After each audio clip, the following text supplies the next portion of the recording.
Situé à près de 20 km du centre-ville, l'aéroport international de Kisangani Bangoka présente aujourd'hui une image beaucoup plus reluisante qu'il en a eu depuis sa création en 1978. Sur financement propre du gouvernement central, des travaux de modernisation ont été réalisés sur des chaussées aéronautiques, le balisage et l'aéroport. Vieille de 46 ans, la piste de Bangoka a été complètement décapée, élargie et revêtue d'une autre couche, ce qui lui permet aujourd'hui de recevoir des avions de grand tonnage comme le Boeing 767 ou encore l'Airbus A330. Avec ses 3500 mètres de longueur, la piste de Bangoka est la deuxième plus longue piste de la République démocratique du Congo après celle de Njili. Au jour d'aujourd'hui, cet aéroport dispose des équipements d'aide à la navigation, notamment les DEVOR 2M.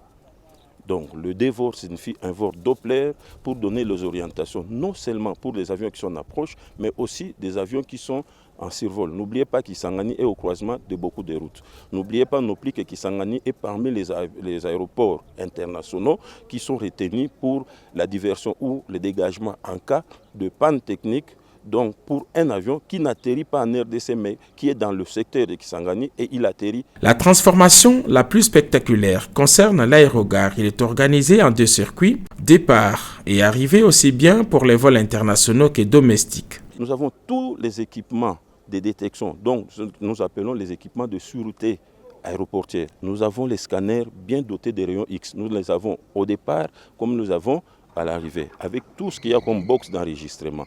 Nous avons des portiques pour les contrôles également. Nous avons des détecteurs de métaux. Donc nous avons l'ensemble de ces équipements aujourd'hui et qui répondent aux normes. Appelé à fonctionner 24 heures sur 24, l'aéroport international de Bangoka est alimenté par la SNEL, mais la RVA est équipée de deux grands groupes électrogènes de 540 kVA chacun. La caserne anti-incendie de Bangoka a été complètement rééquipée.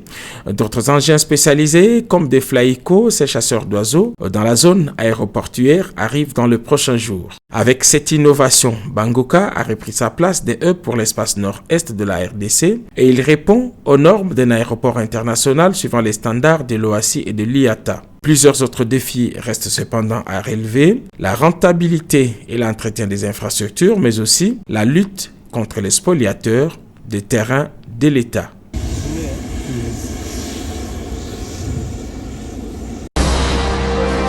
Abonnez-vous massivement à Gombo News.